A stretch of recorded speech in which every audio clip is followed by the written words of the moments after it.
भारतनगर नामक गांव में हरिया अपनी बीवी पूनम के साथ रहता था। हरिया खेतीबाड़ी का काम करता था। वह फसलें उगाता था जिसे वह गांव में बेचकर अपना गुजारा चलाता था।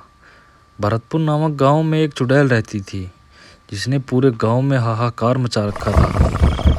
वो रोज रात में आती और गांव वासियों का दरवाजा खटखटाती और उनसे शराब मांगती। गांव वासियों के शराब ना देने पर वो चुड़ैल उन्हें मार देती।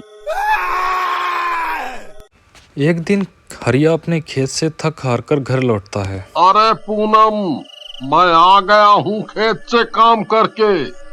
मुझे बहुत जोरों से भूख लगी है, तुम जल्दी से खाना लगा दो। जी आप जल्दी हाथ मुंह धो लीजिए, मैं आपके लिए खाना लगाती हूँ। खाना खाते समय हरिया पूनम से बात करते हुए, पूनम, मैं सारा दिन खेत में काम करता हूँ। मेरा सारा दिन पसीना लगता है खेत में, सब्जी बोने में, उनकी देखभाल करने में, और गांव वाले ये सब्जियां नहीं खरीदते तो मुझे बहुत दुख होता है। हमारी बहुत फसल भी खराब हो जाती है और कभी कभार सब्जी के मुताबिक हमें पैसे भी नहीं मिल पाते।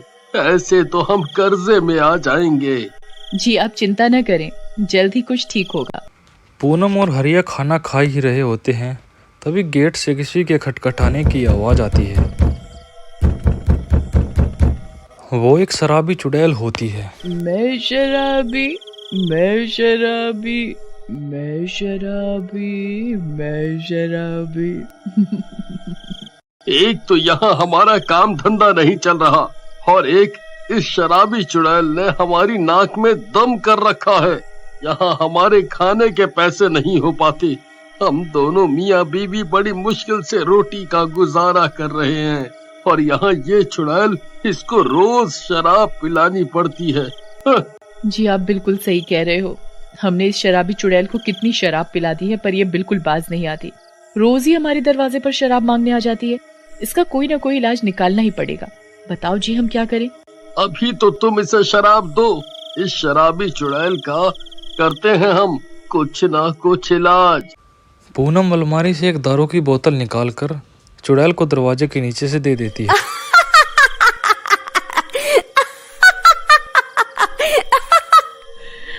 बस ऐसे ही मुझे शराब मिलती रहे तो कितना अच्छा हो।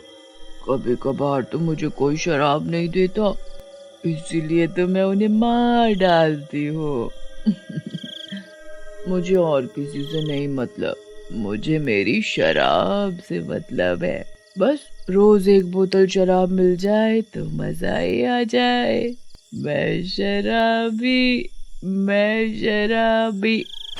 चुड़ैल ऐसा बोलकर शराब पीती है और वहां से गायब हो जाती है। अगली रात चुड़ैल फिर से हरिया के पड़ोसी का दरवाजा खटखटाती है। मैं शराबी, मैं शराबी, मैं शराबी, मैं शराबी। शराब दो मुझे, मुझे शराब दो या अपनी मौत दो। पूनम और हरिया चुड़ैल को अपने पड़ोसी के गेट पर अपनी खिड़की से देख रहे थे। देखो, ये चुड़ैल कैसे आए दिन गांव वासियों के नाक में दम करे रखती है। यहाँ देखो, कल हमसे शराब मांग के ले गई, आज पड़ोसियों से मांग रही है। जी आप बिल्कुल सही कह रहे हैं। चुड़ैल पड़ोसियों का गेट खटखटाती रहती है और गाना गाती जाती है। मैं शराबी, मैं शराबी, मैं शराबी, मैं शराबी। मुझे शराब दो या मौत दो। चुड़ैल बड़ी देर तक हरिया के पड़ोसियों का दरवाजा खटखटाती है। चुड़ैल के काफी देर तक गेट खटखटाने पर भी उनके पड़ोसी जब चुड़ैल को शराब नहीं देते तो चुड़ैल गुस्से में आकर उनका गेट तोड़ देती है और उन्हें जान से मार देती है।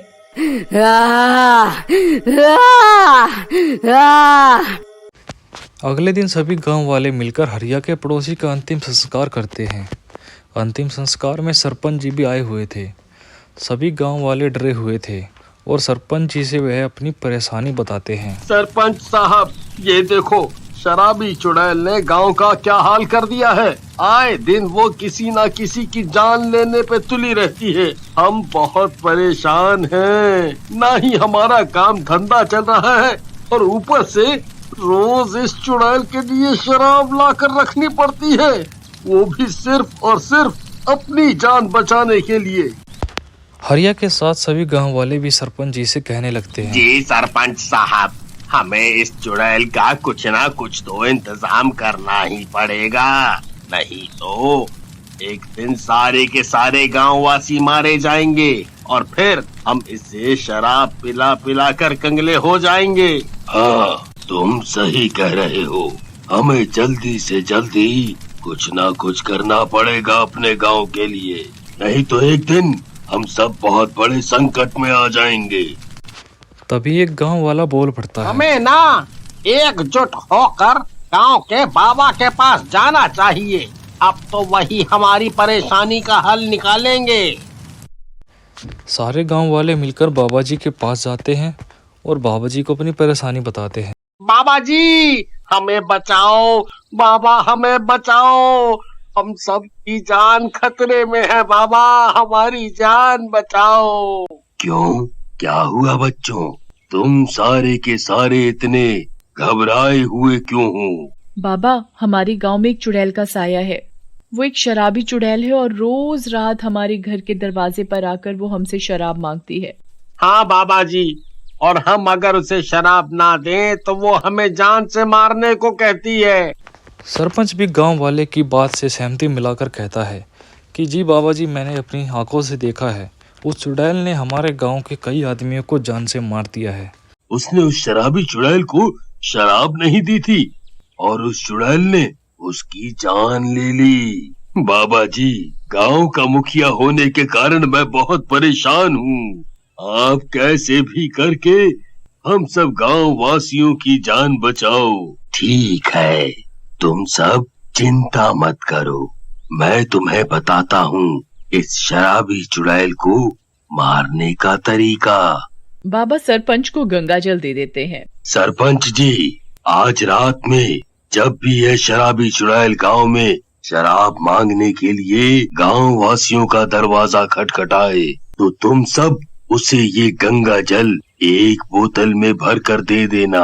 इस पवित्र जल को पीने के साथ ही वो शराबी चुड़ैल मर जाएगी और उसके साथ ही इस गांव से उसका नामो निशान मिट जाएगा। बाबा सरपंच को गंगा जल थमा देता है। उसी रात गांव में चुड़ैल आती है और वह सरपंच का दरवाजा खटखटाती है। मैं शराबी, मैं शराबी, मैं शराबी, मैं शराबी। शराब दो या अपनी मौत दो। नहीं दी तो अपनी मौत का स्वागत करो। सरपंच जी बाबा के बताए अनुसार दारू की बोतल में गंगाजल भरकर दे देते हैं। देखो इन गांव वासियों को मेरा कितना खौफ है। ये सारे के सारे अपने घर में मेरे लिए शराब रखते हैं। इन्हें आखिरकार अपनी जान जो प्यारी है। चुड़ैल सरपंच के द्वारा दी गई बोतल को खोलती है और उसे शराब समझकर पीने लगती है। चुड़ैल के गंगा जल पीते ही वो बहुत जोर जोर से चिल्लाने लगती है। चुड़ैल को गंगा जल पीते ही गले में जलन होने लगती है। चुड़ैल बहुत जोर जोर से चिल्लाने लगती है, अरे अरे क्या पिला दिया मुझे, क्या पिला दिया मुझे मनहूस आदमी, इससे मेरा गला जल रहा है। अरे ये मैंने क्या पी लिया, मुझे कोई बचाओ, बचाओ मुझे, मेरे गले में जलन हो रही है। चुड़ैल गंगा जल पीते ही बहुत जोर जोर से तड़पने लगती है। देखते ही देखते चुड़ैल पूरी तरह से जलने लगती है। उसे जलता देख पूरे गांव वाले वहां आ जाते हैं। चुड़ैल, ओ शराबी चुड़ैल, तुझे क्या लगा था हम सब तुझसे डर गए और हम तुझे ऐसे ही अपनी मेहनत की कमाई की शराब पिलाते रहेंगे, हैं? देखा देखा तूने तेरा क्या हश्र किया है हम सब ने मिलकर। हम सब तुझे खत्म करके ही चैन की सांस लेंगे आज तो। हाँ।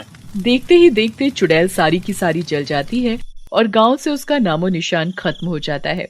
अब कोई भी चुड़ैल रात में गांव वासियों को परेशान नहीं करती और सारे के सारे गांववासी मिलकर प्रेम के साथ गांव में रहते हैं।